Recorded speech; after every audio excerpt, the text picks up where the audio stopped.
and I have a lot to get through today, so I want to make sure we use as much time as possible. So I'm going to go ahead and kick it off. So good morning, good afternoon, good evening, everyone. My name is Damian Pascale. I am one of the outbound product managers for process mining. Today's session will be covering a very specific area and use case for process mining. This time, we're going to focus on customer service management, right? So the lens we're going to look through today is how can process mining help that operational leader, that process owner, that analyst, that person that cares about improving how we engage and service customers can be leveraged with process mining to help that improvement effort. All right, so with Process Mining Academy, this is absolutely for you. We record all of these, as I said earlier. We expect Q&A during the entire session, and we'll leave some time at the end as well. These sessions will be recorded and posted on the Academy community site as well. So they're there as a reference. You can see this. We have, I think we're up to 24, 25. So we have a ton of these as reference going forward as well. I do need to share this one slide, Safe Harbor. Damian, myself, may or will probably talk about futures, and please don't make any buying decisions based on those future comments about the roadmap. Roadmaps do change, and we expect them to change based on input from our customers. So that's my get out of jail slide for our presentation. So who are we? I'm Damian Pascale. As I said earlier, I'm one of the product managers for process mining. On the call today, I also have Dan Grady to help answer Q&A. Rosman Parpia, she's also one of our peers. She's based in the UK, supporting most of the European market as well. I also have a special guest, and I'll let him introduce himself as well as Dan. Ini, I'll let you introduce yourself. He's part of the customer service management product team. Ini? Hi, good morning, good afternoon, good evening, everyone, depending on where you are. My name is Ini, and I'm an inbound product manager on the customer service management team, where I focus on creating process mining use cases specifically for customer service processes. So I basically work on the CSM team, and then we build out process mining use cases so that our customers can get started faster using process mining. Happy to have you all here. And yeah. Awesome. Thanks, Ini. And Dan? Sure. For those that I've not met before, my name is Dan Grady. I am part of the process mining product management team here as well, along with Damian and Rosman. Thank you for all joining, continuing to join these Academy sessions. Look forward to the questions you put in the Q&A here today. Awesome.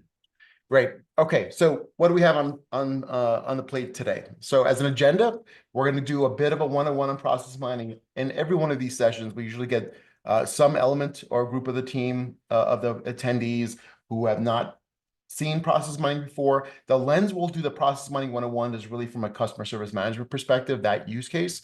And then we'll dive into some specifics around customer service management, right?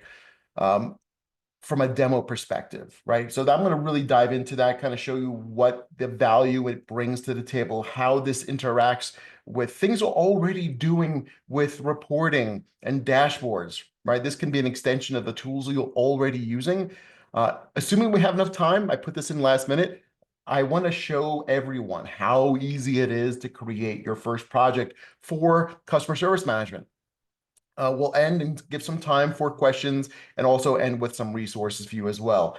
I want to make sure everyone has the content they need, know where to look, and know where to get resources as well. All right. So let's talk about process mining. So why is it important to our customers? Why is it important in general? For everything we do and build, we expect a specific outcome, a design path that we had an intent for to make sure a goal is attained. And that also is, it's for everything we build in the ServiceNow platform or an outcome. And if you think about, if we're servicing customers, right, we care about things like CSAT, customer retention, SLAs, right, to make sure our customers are happy and we're servicing in the way we expect them to, and they expect themselves to be serviced. So as we support them, right, and leveraging the platform, we want to make sure those outcomes are met. And what happens typically is those realities are not borne out and what we expect them to be. So understanding what reality is becomes tough, right? We want to give our customers a way to easily understand how a process for supporting those customers is really working. And first of all, within the platform. And secondly, how do we make it better, right?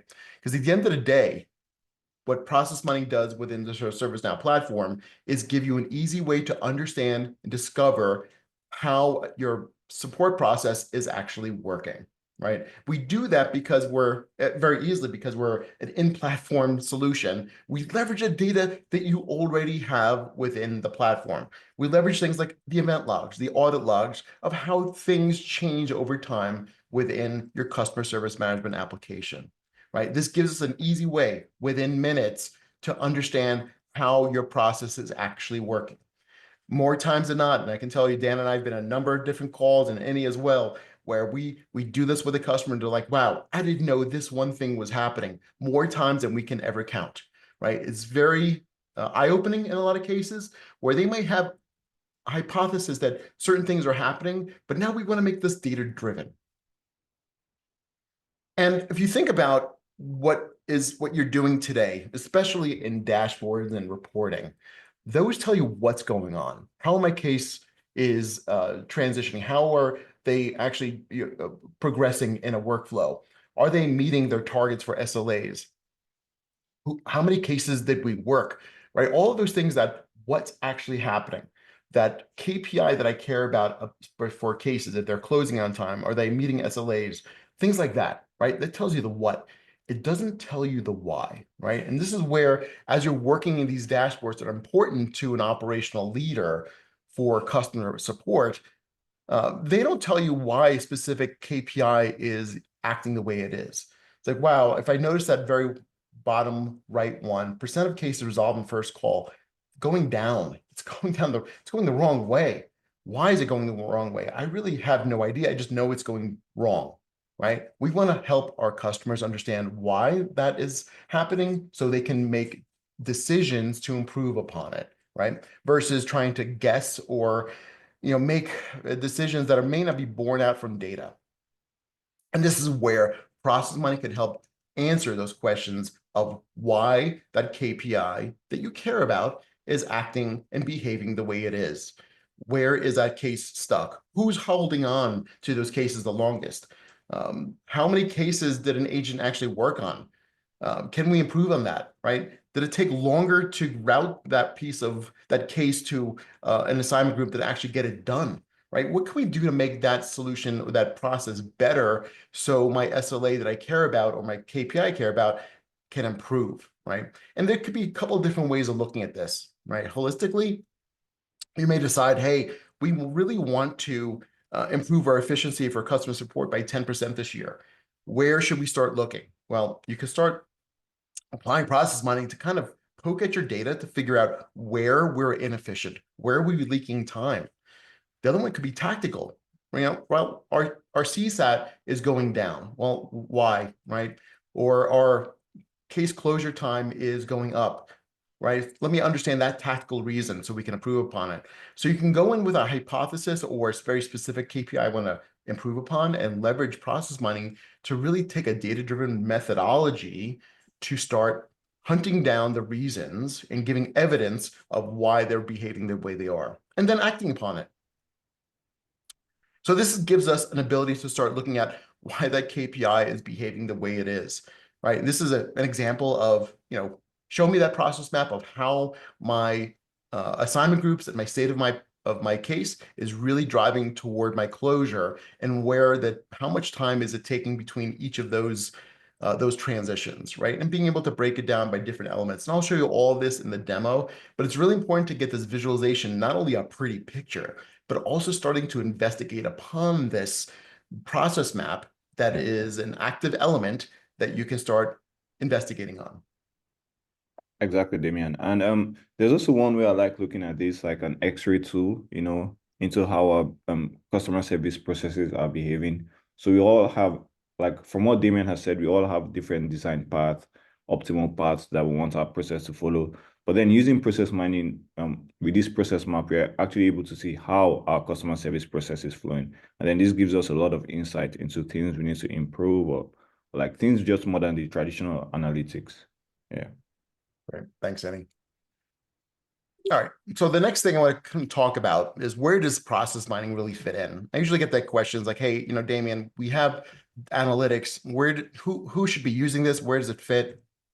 So I look at this as another leg of your ability to execute on improvement, right? So if you think about detecting, you're doing that today with analytics, with SLA breach notifications, performance analytics, dashboarding, right? How things are running, right? And that's great. Maybe they're not running as good as you want. Maybe you have a goal or new goal for the 2024 or 2025 that you want to really strive toward, right? So how do I make that improvement? Process mining gives me that analyze capability. That was really the hard part in the past. And we'll go through some of the ways that customers have done it before. Very manual, very hard to do. I was talking to one customer, it was a large bank that literally had a team of 50 people. All they did was pour over dashboards and spreadsheets to figure out where they were leaking time out of the process, where there were inefficiencies. Very manual, very, very laborious. And by the time they would actually find those inefficiencies, the problem could have changed, right? We want to do this in a data-driven manner that is quick, time to market, and give you an ability to really visualize those process maps and uncover improvement opportunities very quickly, right? So that capability gives me a quick understanding on where, as a team, we should improve. And guess what? You have a platform that has a wealth of improvement automation capabilities built in. Things like virtual agent, RPA, task intelligence, predictive intelligence, and sometimes it's not automation, right? It could be coaching. And we have solutions built into the platform to allow you to really map to that as well. Because I think we all know sometimes it's not automation. Sometimes we need to work with an assignment group or some team that needs to do better by way of training or whatever, right? So that can certainly help with that. The important thing here is knowing where to improve is just as vital as the understanding on where those improvements should be, right? And the last piece, and this is where it becomes a feedback loop. We're going to monitor that. We're going to, using, again, performance analytics, dashboarding, and tying into things like continual improvement management, which also, by the way, lives in a platform which you can use to help manage all of this like a project, right? So if I care about my CSAT, we want to make it certain, our goal is X, right now it's Y. Our goal is to get to Y. Maybe we map this process mining project to that goal within continual improvement management. Automation Center could be another way of helping map and control how improvements are done as well. So this gives you all ways to not only monitor, but also track how those improvements get done. Okay, let's talk about process mining and customer service management, right, in terms of workflows. So a couple of different things here. What does it help us do? We said this before, helps us visualize that end-to-end customer service process, right? From case to resolution, be able to slice and dice different perspectives of that. Maybe you care about, different locations, different teams, right? Different divisions of a business unit. I worked with one customer where they had different types of workflows for different business units, and they wanted to standardize. So what did we do? They asked like, hey, Damian, can we compare different business units to figure out which one's the most efficient? The answer is yes, you can, and figure out which one's the best and then standardize on that, right? I can show you that as well. So reducing response time, resolution times, right? By identifying bottlenecks. We have built-in bottleneck analysis. We have some great investigative tools that are built into the platform, into process mining, give you an idea where those inefficiencies lie. Maybe it's, let's get rid of some of these unnecessary steps. Approvals. Maybe do we need all these approvals? We've seen evidence of customers where unnecessary approvals are taking or adding extra days of time that are automatically approved anyway that should just not be there, right? Or maybe there's an approval that's taking too long that maybe we need to escalate quicker, right? Those are easy fixes. Yeah. And just to reiterate on what Damian said, so like this gives us the ability to visualize our end-to-end customer service process. And here we're able to see how from the start, from when customers initiate the contact through your various channels to when a case is created or assigned to like a particular assignment group up until the case is resolved and closed. So then with process mining, we are able to see this whole flow and pinpoint certain areas using some of our powerful tools that we have, with Damian is also going to demo as we go on. And then like this just gives us a deeper insight as to what's happening, like what assignment group or what channel is causing on most of the inefficiency within our processes. So this is just a really powerful tool to help us validate those assumptions. Yeah, thanks, Jenny. One thing I want to mention to everyone, I don't have a slide on this, but I think it's important because I get this question often. Damian, who is this for? Is this for a data scientist? Is this for an analytics person?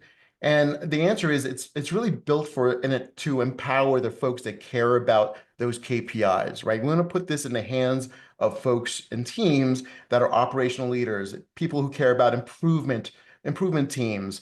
Those are the type of folks, or even I said operational leaders, improvement teams, and the folks that care about a specific goal, right? So if I'm looking at a dashboard every day, I want to be able to understand why that KPI is actually behaving the way it is. Not hard to use, not hard to understand. And now, as an operational leader, I can start affecting positive change quickly on this specific goal that I care about. So and I'll show you a couple of different ways where process mining can be leveraged, and that's really a great thing. So you can have different governance models, but I want to just say this out loud. It's meant for a wide set of people to be leveraged within an organization. Okay, a couple of different common use cases. Now, this may not be specific customer service management. I think it really plays to lots of different use cases, but I think it's important. And I think if you look at this list, and I'm not going to read through all of them, you'll see there's, very common themes that happen here. These are things that will impact your KPIs that you care about, right? Things like if my piece of work, my case is on hold for too long, I want to know why, right? If it's taking longer to get to the assignment group that actually does the work to solve the case, if it takes longer to get there than actually get it done, that's a problem with our ability to route work. Maybe we can do better there. So idle time is something we want to get rid of or reduce as much as possible. And we can do that with the technologies that have in automation we have within the platform. And sometimes it's the inverse of that, right? If it takes a very short amount of time to actually resolve a case, maybe those are opportunities to automate that or make it self-service, right? So if it only takes a few minutes to solve a case, maybe that's a low value work effort for agents to be working on, and maybe that should be an automation and self-service.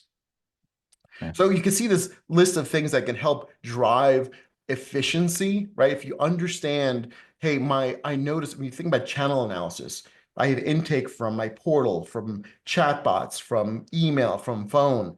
If I'm able to see how those different cases are being serviced for each one of those channels, maybe we can do better in one, or maybe try to divert more, of the harder ones like email into self-service. What can we do there to make those better? Yeah. Did you have something? Yeah, I'd just like to just give a quick example as well as for on hold raising, right? So like there's this customer that we also worked with, and then so they realized that a lot of their cases were spending a lot of time with their customers actually. Like it was always on hold there, like it was just waiting with the customers. And then the actual problem there was that they figured out that when cases come in, the agents just reassign them to the customers almost immediately, because they come in from the portal, and then the form they use to create the case from the portal, they don't actually collect the whole information they need. So then using process mining, they were able to figure out those extra information that they needed to add to their portal form, so then this reduced the time, and then like this just reduced the whole process of cases coming in immediately to the agent and then reassigning them back to the customer to collect more information on the form. So this just helped them create a better contact form on the portal. Yeah, thanks, Jenny. Yeah, and one of the things we do, and this is, our collaborating with Amy and his team, is the ability to expose these opportunities for improving very quickly within any given process mining project you create for case management, for customer service in general, right? So, what you see here is a screenshot of improvement opportunities that we surface immediately, as in this case, a customer service management environment, where we, as part of the team, we have these automated and rule-based findings that we expose. Now, these are built in what we call content packs. You can create your own as well as a customer that is specific to your environment. So you see the very first one, we have this one type long resolution time. We've exposed that says, hey, we see cases, what we care about are cases that are going from work in progress to resolved. It's taking more than 8 hours. And out of my set of cases here, 1,200 of them, 55% of them are doing that. And because of those 1,200 records that are doing that, we're taking an average of 1 week extra, that's 28 years of inefficiency, right? That it's packaged up in just those 1,200 records. So this becomes a pick list of where we should start focusing our time to improve. Really, really impactful, helpful to drive automation improvement very quickly. And I'll go through this as well. So one of the great things about this is you have them out of the box for CSM as a content pack. It's on the store, really easy to help drive that automation and improvement efforts very quickly. But again, you have the ability of creating your own as well. And that's my next slide on. So in creating those improvement opportunities is really simple. In Xanadu, we've made it even simpler, the Xanadu release, where you can we have a guided setup where we can create, customers can create their own rule-based automated findings, as well as pattern-based, the automated ones, which you see, the ping pong extra step, which you think about, I want to know when my case gets ping pongs between 2 different states or 2 different assignment groups more than 2 times, 3 times, whatever it may be, right? Or hey, it's taking an extra step. It shouldn't be going into work in progress more than twice, or extreme repetitions. It's going to work in progress 5 times, things like that. Or it could be rule-based. I want to know when a case takes the work in progress is less than 30 minutes. That's evidence of something we could potentially automate and make self-service. So those are examples of things that you could create as your own. Maybe you have specific outcomes you want to drive toward, but we have a bunch that are already built out within the content pack as well. So before I go into the demo, I wanted to show one specific outcome, an example. What does this look like when I actually use process mining? How can this help? So in this one scenario, we analyzed cases over the last 12 months.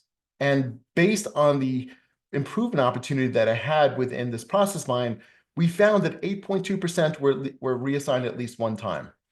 Now, our goal is to never be reassigned. We want things to be solved in a first call resolution, right? A first assignment.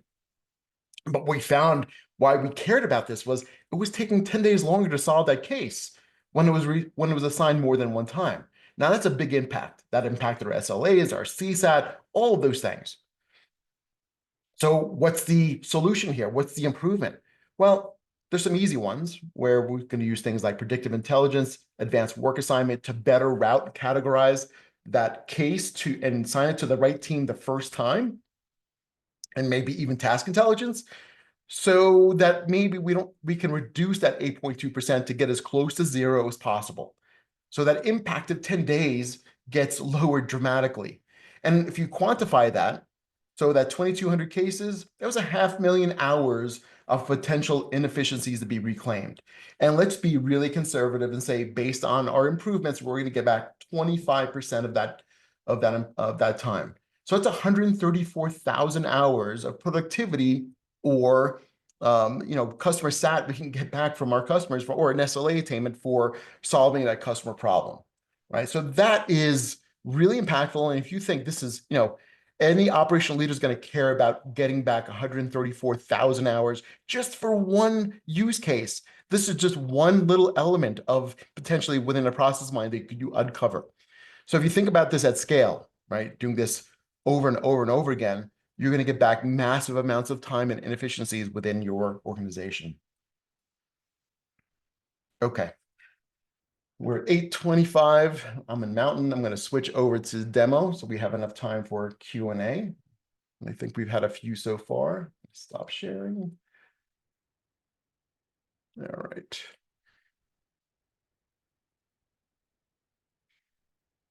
All right. All right. Can everyone see my, well, Dan, can you see my screen? Yeah, you can. Yep. Excellent. All right. So I'm going to start off from a dashboard, right? And this is in the newer analytics workspace dashboard. It really doesn't matter. What I love about this is the fact that, okay, as an operation leader, I want to be able to monitor these things that I care about. It could be even, an older, dashboard, something like this. One of the things I wanted to point out before I go into the process mining workspace is we made this an extension to the platform, just like we did with performance analytics. So as I look at dashboards, and as I think about, wow, hey, my CSAT is 3.02, that's not great. If I open this up and I look at the records right from here, if you're used to using performance analytics, you have that ability to launch interactive analysis from here, from any list of records. You can do the same thing with process mining as well. So I can analyze and process mine this set of records of 252 records right from here. Really, really great way of leveraging it as well. I just wanted to point that out. There's a couple ways of using process mining, but I wanted to show that right from a dashboard, I can leverage this. I'll show you a little later on from this dashboard how you can actually include process mining into this as well. All right, so let's start. What I'm going to do here, we're going to start from the process mining workspace. And within the workspace, I built, and assuming we have time, I'm going to build one as a team here to show you how easy one is built. I built a process mining project specifically around the case table. Now, remember, what we care about is the data and the timestamps, the audit logs of how a state of a piece of work, in this, a customer support case, how it progresses from start to close. So in this scenario, what I did was mined 11,000 records. And when I mined it, I found that it's taking an average of 84 days. Now, you can excuse my demo data. It's not great. However, the intent is to show you the impact of what this process mine can show. We also see that out of those 11,000 records, it took from start to close, it had 1,400 different routes to closure. And that's a lot, right? Maybe you expected to see maybe a few different routes to closure, but 1,400 sounds like a lot. I have found working with customers, it's usually a lot more than they expect. We also see average duration, we see standard deviation and median duration as well. From here, we get some interesting information right off the bat. In our summary and insights, we see project metrics on how long it's taking time to complete over time, distribution of records to completion over time. We can also, by the way, tie these into a specific dashboard. You notice that same dashboard I showed earlier, I can switch over to this as well and show you that information right from here. But as we scroll down, we get some other very important information. We talked about improvement opportunities.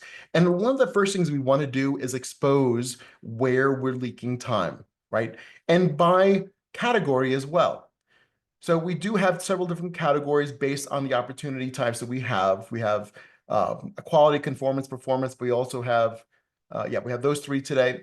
And it also shows you my top 5 opportunities by type and a couple other different metrics. The important one to me is at the bottom. And this is where those improvement opportunities really become surfaced based on those automated and rule-based findings that we applied to this project in this process mine. So the first one we see is, hey, we see a lot of ping-ponging based on those 11,000 records. I see 14% of them have been reassigned at least twice. We also see we have cases where the state changed from resolved to work in progress or new for rework. So we have 815 of those that have gone into rework, back into new, which is not a good, not something we had expected or want to happen. And both of those are impacting massively, right? So again, if the excuse demo data, but in this case, we have 14% of them are taking an average of an extra year on top of my 84 days. Right. So this is in addition to, so the total inefficiency is packaged up in those 1,500 records is 2,000 years, right? In this case. So interesting information, but what's interesting about it, it gives me a pick list, if you will, of what I should be focused on. Where am I leaking time as an organization, as a process from this perspective, right? And you can see a host of these that we can start digging into, and you can see where this, we're sorting this by total inefficiency. So there's more and more of them. Right from here, we can start diving into and understanding what's going on. So from the action button, we can have a few different options right from here. We can view just these records, these 1,543 records right from here. I can also start investigating from here as well. Apply machine learning. We're leveraging machine learning within process mining to understand and investigate why this occurred. Why did we get 1,543 records taken over a year to close because of these reassignments? So root cause analysis, cluster intent, where we use cluster analysis to group together the short description of these cases to understand why this is happening. But I'm going to view this set of data, these cases. So from here, I get this nice map of that process. Out of the box, we're looking at 20% of the connections. So it doesn't look very complex. We're also looking, by the way, at two things that are changing here: the state of the case as well as the assignment group, because both of those things are important. And you think about, well, which assignment group are they being reassigned to, or which assignment groups are holding on to the cases the longest? Those are things I want to know and can be borne out within process mining. So from here, we're going to focus on reassignment. So look at the assignment group. And from here, I can start looking at, I'll make this a little bigger. We can start looking at some interesting things. Process start, and you notice the case, the work, the transitions tend to flow from top to bottom, north to south. At the very left, we see a few things. We see breakdown filters, and this is how we're going to slice and dice the data that we want to look at, different perspectives. So in this case, I built this out to have a couple of different ones: channel or intake, right? The product, resolution code, assignment group, reassignment count, right? That's a great one to use to figure out, well, how long, and comparing, well, if it's reassigned, are we impacting our SLA for closure, and state. In this one, from this view, I'm going to look at, well, wow, I do see evidence of something that shouldn't be happening. I see it going from CX Support Americas to Solana Tech Support, and it's going back from Solana Tech Support back to CX Support Americas. That's not great, and it's 179 of those records. Now, if we look at the number of records, we have 1,500 records. Remember, these are the ones that were found in this first ping pong, right? So if I look at this, each one of these we can start investigating on. So whether it be the Solana Tech Support, right from here, I can look at where the repetitions of going to Solana Tech Support. So out of those 1,500, 600 of them came into this assignment group one time. But we do have cases that have done it 2, 3, 4 times. And I can actually start diving into each one of these and start looking at those records or those flows to see why that's happening. But from here, I can see that. I can see where they're coming from, where they're going to. So you get an understanding where work is coming and flowing to and from, as well as start investigating.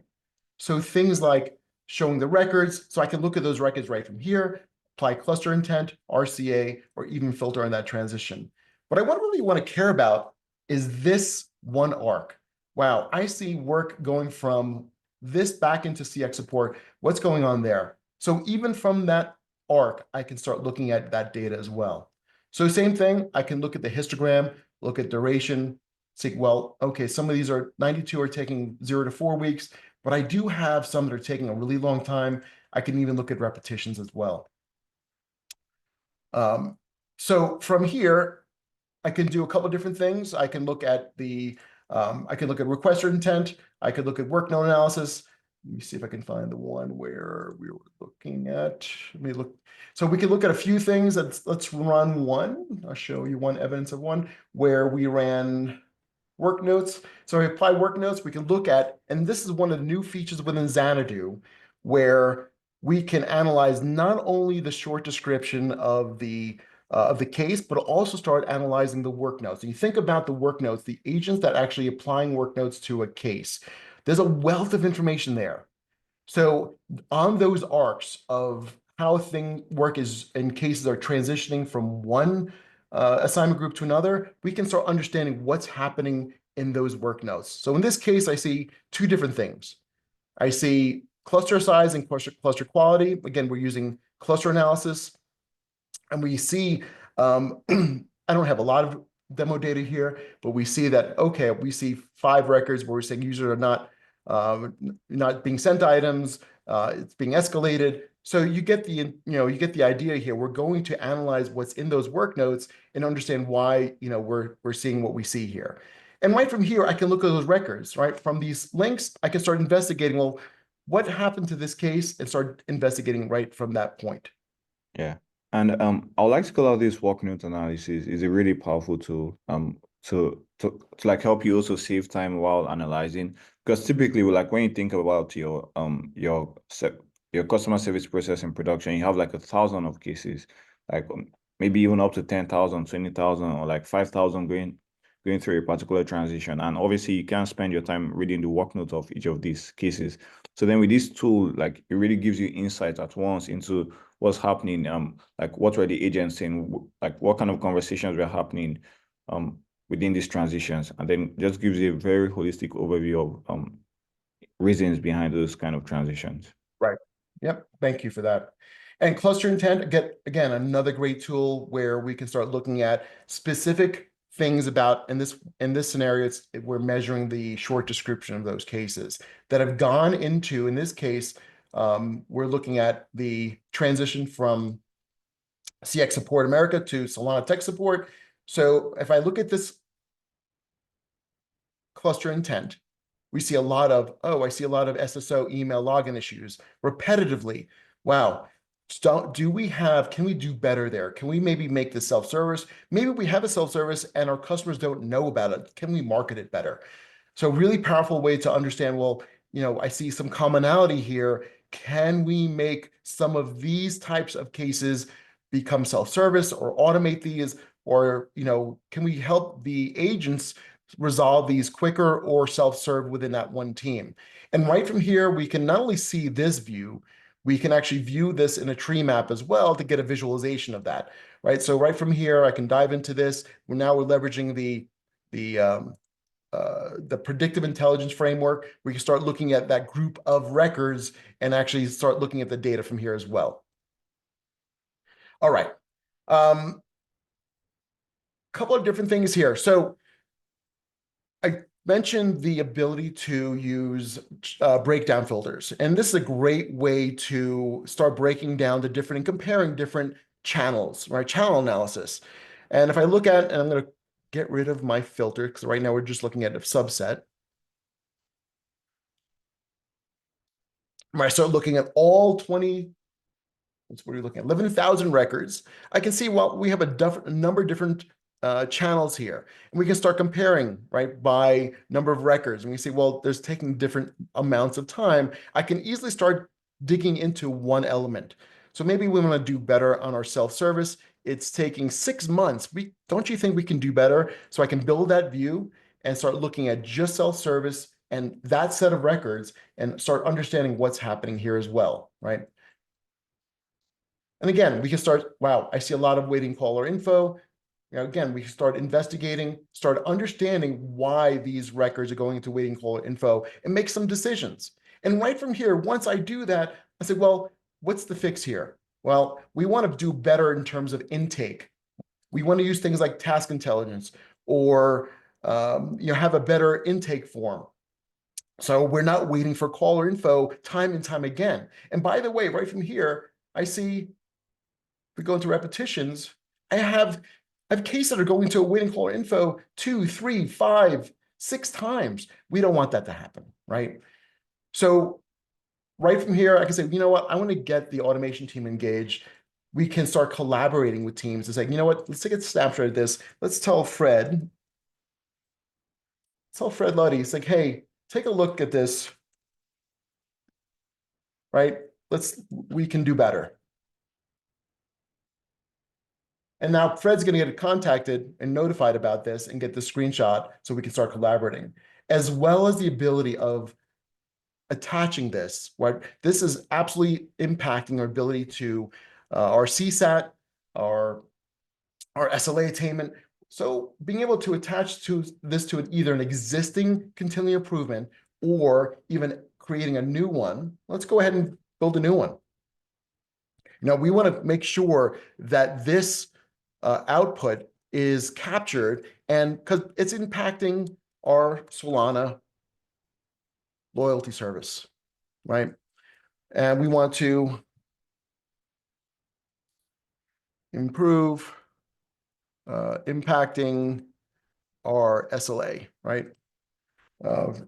Customer retention is our justification. Priority, we're going to say it's high. And we're going to save. So now we've built out that framework for our continual improvement management that's now attached to this process mind, that now we could have tasks, impacted KPIs. Maybe we want to attach our CSAT to this, right? And we have this process mind that is attached to this. So then we can start, as we make improvements, we can remind and see, did we make an impact, right? And that's really important. So as I go back to this process mind, let's pretend for a moment we made that improvement. And I want to compare this process mind to, a different time frame, like maybe we did this last month. So being able to, just make one up. Let's say this is from cases last year, and we're going to compare those two sets from last year and this year before we made the improvement, and compare those two, and did we get better? Oh, we can see that in data now, that yes, we did get better. Over time, we improved. Our average duration has gone down, our median duration has gone down, our number of routes have gone down. Fantastic. And maybe our records have gone down. If this was, for example, email, we wanted our email intake to go down. We want that to be driven more towards self-service. We want to see those records, go in the, decrease over time as well. So the ability to compare is really, really powerful for either improvement changes over time, or you even want to compare different elements of your case management as well. All right. I'll pause there. Let's see. All right. So another example I'll show you this one here with rework. So again, lots of different time. So as we built, you notice when I'm going to refresh this.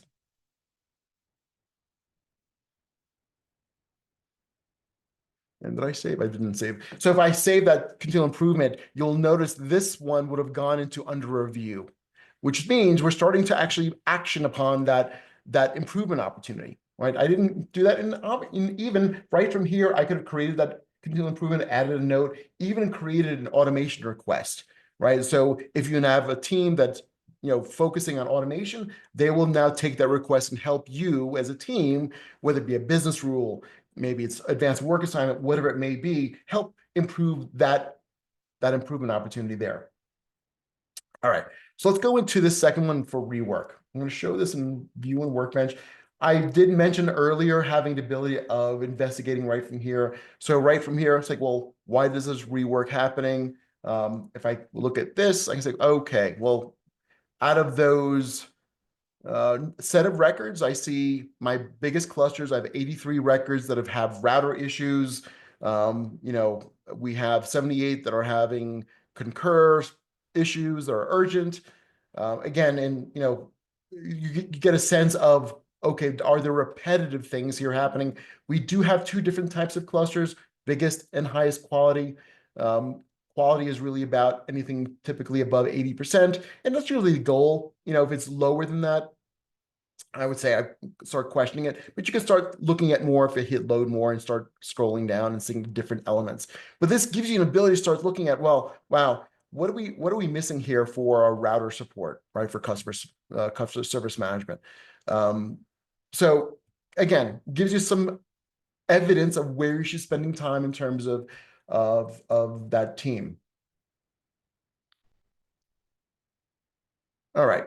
So, couple of different things. Another one I wanted to point out in terms of understanding how a process can be visualized in terms of outcomes. And this connection, by the way, gives you, it starts out at 20% typically. As you scroll out, it'll become more and more complex. Within Xanadu, as I mentioned earlier, you can toggle between different activity sets, right? Which gives you a lot of capability. This bottleneck analysis gives me another way to expose where I'm leaking time. So as I look at this bottleneck analysis, out of the box, it's going to sort this by the unique occurrences, right? The records that have transited each from start to finish, and where I'm leaking time. So from this state, from resolved to in progress, it's saying, well, we have 798 unique records cases, and sorry about that, and 821 total. What does that mean? That means I have cases that have done it repetitively. They've gone from resolved back into in progress. Not a good, not a good thing we want to happen. When resolved, we want it to stay resolved. So that's a subset out of my 11,000 records. That's not good. And by the way, it's taking an average 5 months to do that. So again, this helps expose some inefficiencies. I can also sort this by total duration. So from here, if I do that, it'll show me, hey, okay, so resolve the progress is my biggest one. Resolve the close is also taking me an average of 5 days. Can we do better there? If it's resolved, what are we waiting for to close it? Maybe we can put a business rule that says within 12 hours, if we don't hear back from the customer, we auto close it. Maybe we can reduce this down to 1 day. And right from here, I can start making a pick list again of what I need to focus on. So maybe I would just want to look at resolved to in progress. I can click on that. It builds a transition filter for me that says, show me all cases that have gone from resolved directly into in progress. So if I hit apply, it's going to build that view, and those number of records, those 815 records that have gone from closed back to in progress. And then we could start, again, applying machine learning, start investigating of why that happened, right? Why did this happen? Let's look at work notes, and I have all this great information to me available. It's like, well, why did this happen? What can we do to start making improvements?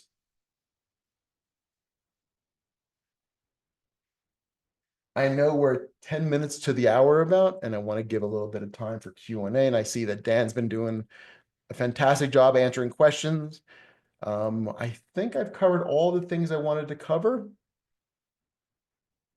One thing I did want to show, I want to show you how to build one. I wanted to give a few minutes to do that as well. So let's show you how easy it is to do. I'm going to go back to my process mining workspace. I'm going to hit create new project. One of the great things we've done over time is created a guided setup, makes it super simple. One of the first things we're going to do is select a type. Out of the box, we have a couple of different options. We're going to make this a project. So we're going to call this Academy Test 1. You can give it a short description. You don't have to. Everything with an asterisk is required. So where's your data that you want to analyze? I'm going to say it's a table, but you have other options, report source, external data. We do support external data as well as archive data. In this case, I want to look for case, right? So I care about that table where my data lives. So there it is. It's going to ask me a couple of different questions. Do you want to auto retire this, which is the governance component where if I don't touch this for a certain amount of time, it's all purging data. I can attach to an existing dashboard. So if I have a customer dashboard, right, I can attach this. Yep, I want to do that. Let's attach it to that dashboard. Great. And that's built the framework of that. You do have a way of, if you have the content pack for CSM or existing project that have case, you'll get, hey, you have ability to have a quick start, leverage an existing template, or project that's already been built, and you have some handy resources on the side here on the right-hand side. So I'm going to hit create project. That created the framework of my project. Now we have to scope our process mine. A couple of different things. On the left-hand side, we have 4 things here, one of which is required, activity. You notice the asterisk. Activity is what we care about changing. Could be the state, could be assignment group. Generally, those are the 2 things I see a lot for case management. But we also care about what data set we want to go after, right? This typically is time-bound to some degree, but usually we also care about cases that are closed. We don't typically want to mine cases that are open. It's going to give us, inconsistent data because they're not finished. So I'm going to say active is false. You can see how many records you have.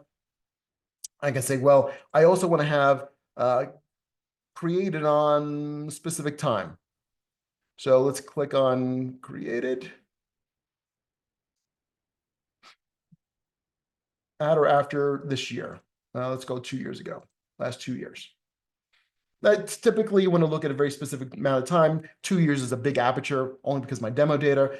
But you typically say you want to make this, a couple of quarters. Things are going to be specific to a process that's been consistent for a period of time. And I'll hit save. Next thing I'm going to do is activity. And I can have multiples of these as well. I'm going to hit state for this, right? The state of the case as it transitions from start to finish. Breakdowns. This is how we're going to slice and dice perspectives of that data set. And I can hit any field that I care about. Maybe it's going to be assignment group. Maybe it's priority. Maybe, I care about reassignment count. And I'll hit those. So those are my breakdowns that'll show up. We also have use cases, which includes the ability of including approvals and SLA breaches. So subtasks, these will become child tables to your core case. To keep it simple, I'm not going to do that today. Next thing I'm going to do is select improvement opportunities. And this is where we're going to add those finding rules and automated finding rules that are going to help us expose improvement opportunities. You notice I have add from library. If you have the CSM content pack for process mining, these will be there. So I'll hit add from library. You have a bunch of rule-based and automated findings. I'm going to click on all of them, apply to project. Now it's going to say, hey, a couple of these won't be added. It depends on the context of the process mine. So I didn't add assignment group, so it ignored anything that cared about assignment group. And that's okay. But we did add 4 rule-based and 4 automated findings. And we're finished. We've built our process mine for case. Now we can mine. And that's all we had to do. So in this case, I'm going to hit sample mine. I'll hit confirm, and we can go off and do this. So that took us all of what, 3 minutes to do? The important thing here is understanding what data you want to look at, what perspectives.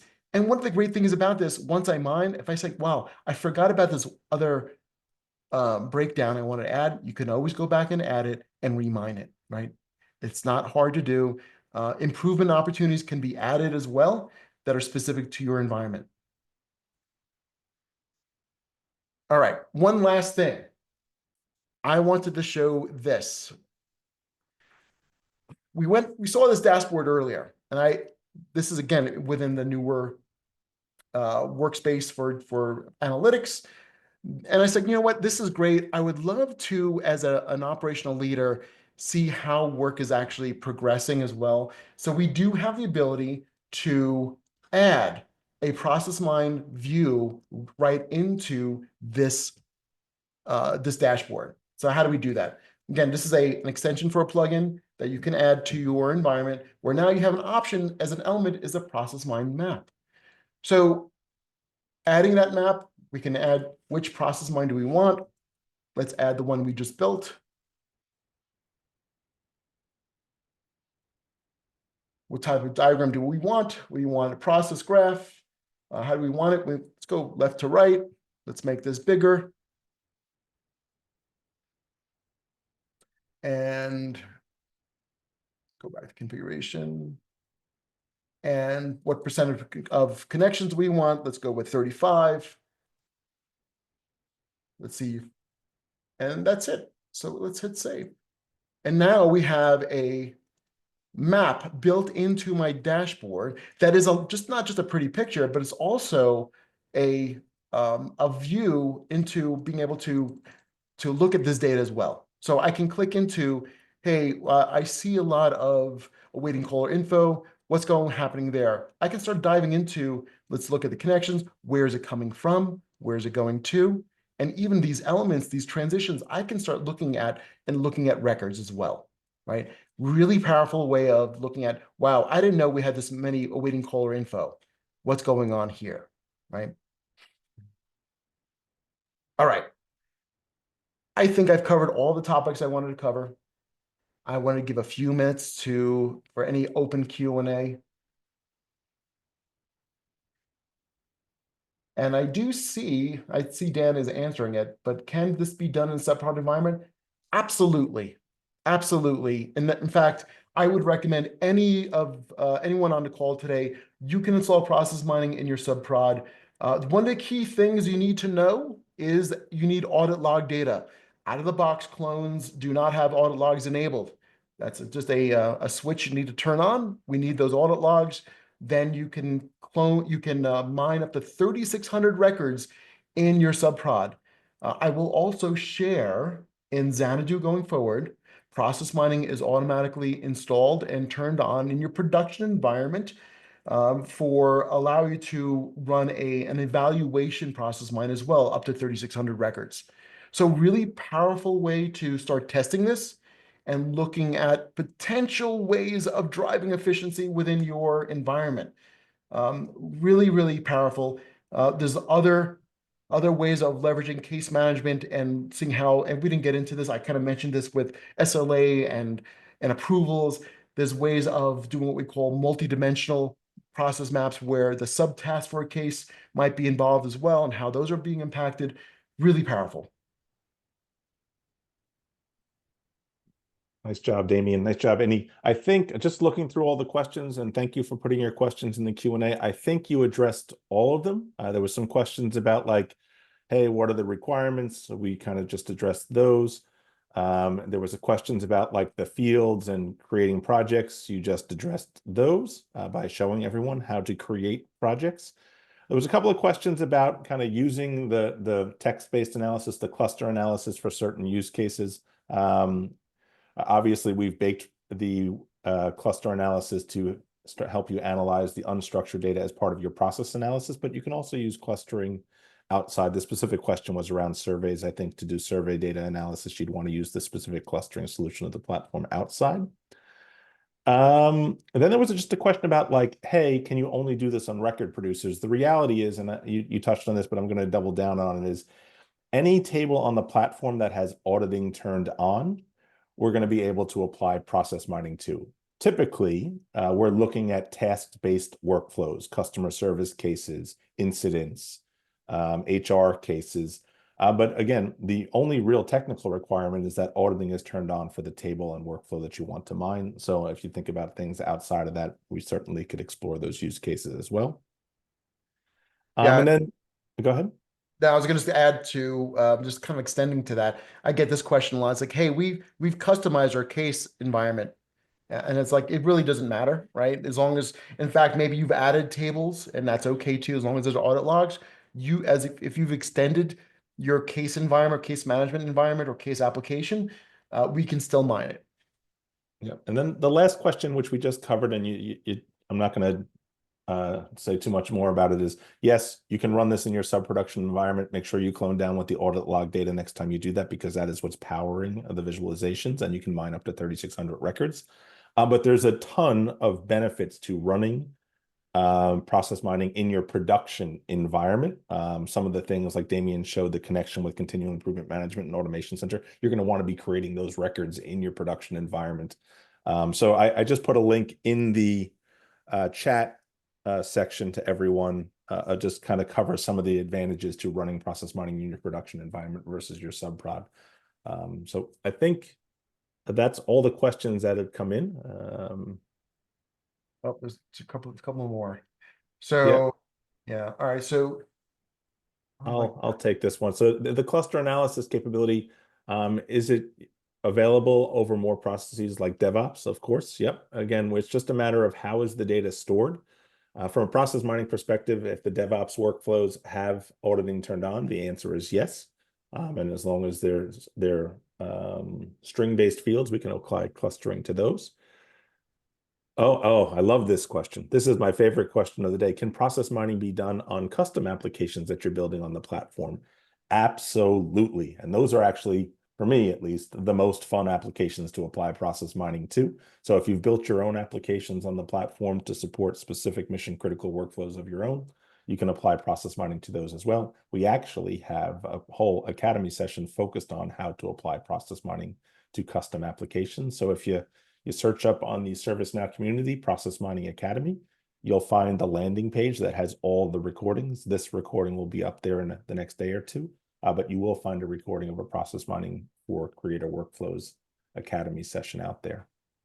Yeah, I'll even add to that because I feel it's an extension is, hey, I'm using CSM case management today, but we have other applications that live outside of ServiceNow that are connected to CSM or outcome. Can we mine those together? And the answer is yes. That's through ability to import data from external systems and be able to process mine those connected services or outcomes within process mining.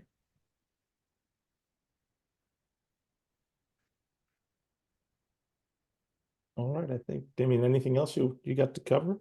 I think that's it. Awesome. Thank you everyone for joining today. Again, as Dan said, I didn't go through resources, and I apologize. We do have a number of resources, and I'll maybe just share that real quick before we go. Share, hold on.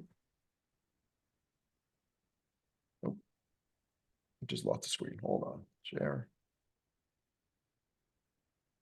As Damian brings that up, quick plug for next month's Academy session. It will be the last one of the year, but we'll be doing a deeper dive into that summary and insights page that Damian touched on today, kind of covering some of those different visualizations in depth, covering how to kind of adjust some of the things on that screen, how to interpret some of the data in a little bit more detail.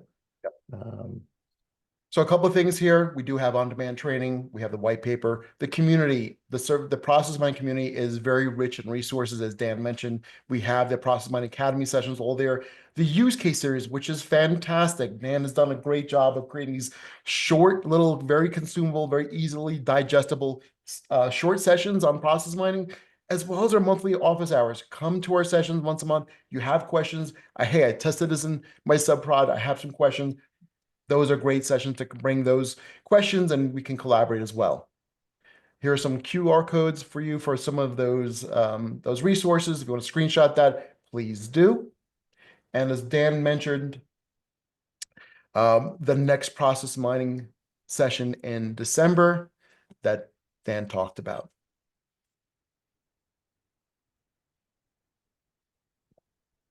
Awesome. Thank you everyone for joining. I appreciate your time and the questions you had today. It's been my pleasure and honor to present today. Thanks.